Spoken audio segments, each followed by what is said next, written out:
вървихме на Божурица, бе. И какво може да се прави на Божурица? Разхождахме се. След това се разделихме на две групи. Не бяхме заедно. Аз бях с една друга група.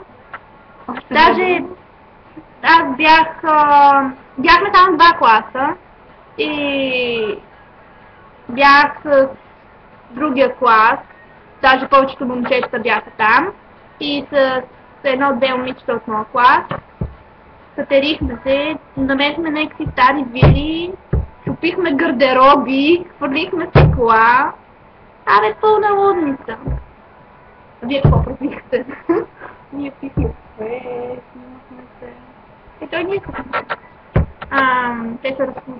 Те се разхождали там в шумирката. Да, ходихме в Greenpeace хотел. Но е хубав там. Да. И така.